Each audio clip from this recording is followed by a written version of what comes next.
Assalamualaikum warahmatullahi wabarakatuh. Jadi saya di sini akan mengajarkan kawan-kawan bagaimana cara memindahkan DOC ya bang. Jadi DOC ini jika kawan-kawan menggunakan mesin yang otomatis, itu saya ini ada waktunya 3 jam sekali ya bang, kan dibalik nih bang. Jadi kita menggunakan ini ya, rak geser. Jika kawan-kawan menggunakan mesin yang full otomatis, jadi semuanya sudah di mesin gitu. Kita tinggal masukkan telur, beri air di bawahnya sesuai kelembapannya, suhunya. Jadi kawan-kawan untuk memindahkannya bisa dengan lampu pijar. Tapi yang pertama-tama kalau kunci kesuksesan dalam mesin tetas ini suhu. Kalau saya memakai suhu di suhu 34. Oke kawan-kawan, di 34. Ini kawan-kawan DOC ayam Arab. Ori ayam Arab ya kawan-kawan. Jadi kawan-kawan jika ada yang mau memesan DOC ayam Arab, bisa cek Instagram kita RM Kalkun BNA. Kita ada menyediakan DOC ya kawan-kawan, atau jasa tetas atau mesin tetas yang seperti ini juga ada kawan-kawan. Ini produksi kita ini full otomatis. Ini genera suhunya, pengatur suhu.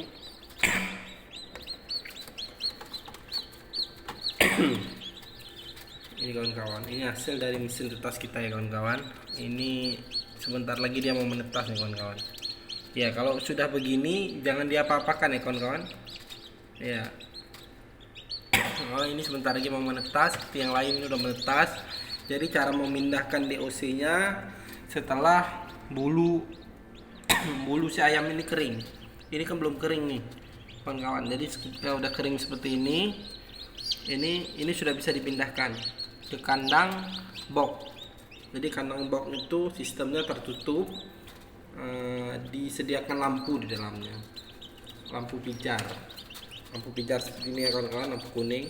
Jadi sebaiknya suhu di dalam lampu pijar tersebut diatur juga seperti di mesin 34. Suhu panasnya 34 ya kawan-kawan. Kelembapannya ini sekitar 60. Karena saya menggunakan mesin yang otomatis, jadi saya sudah duluan menguji dengan 1-2 tampan air ini sudah cukup untuk menetaskan ayam ini. Jadi begitu kawan-kawan.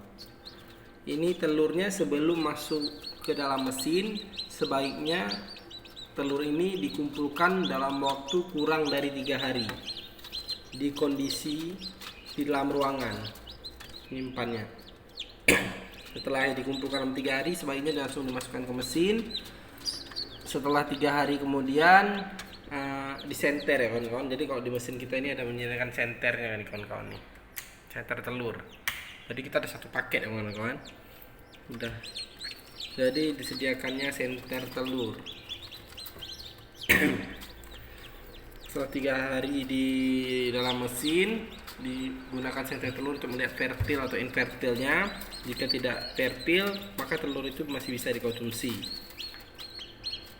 Dan jika fertil, telur ini didiamkan selama 21 hari. Jika ayam Arab, ayam kampung, ayam siam, selebihnya seperti ayam kalkun, bebek itu kawan-kawan, itu sekitar 28-30 hari di dalam mesin. Kita menggunakan lampu pijar. Cara menaikkan dan menurunkan kelembapan kawan-kawan, jika mesin kawan-kawan belum yang otomatis, jika mau menaikkan sebaiknya kawan-kawan menggunakan spon di dalam nampan air ya kawan-kawan, atau kain basah juga, kain juga bisa kawan-kawan. Jika mau menurunkan, kawan-kawan menurunkan kurangi airnya kawan-kawan. Terus sebaiknya suhunya segini kawan-kawan. Ini rahasia mesin tetas. Dan telur harus diputar 3 jam sekali.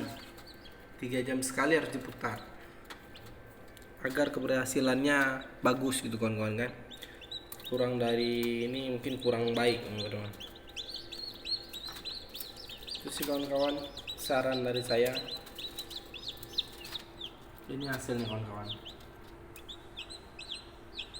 Jadi yang minat DOC itu jasa tetas atau mesin tetas kawan-kawan ada di kita. Instagram kita RM Kalkun BNA ya kawan-kawan.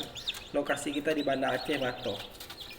Jadi jika kawan-kawan ingin bertanya lagi tentang mesin atau apapun itu bisa komen di komentar di bawah ya kawan-kawan. Jangan lupa subscribe dan like dan share kawan-kawan. Terima kasih.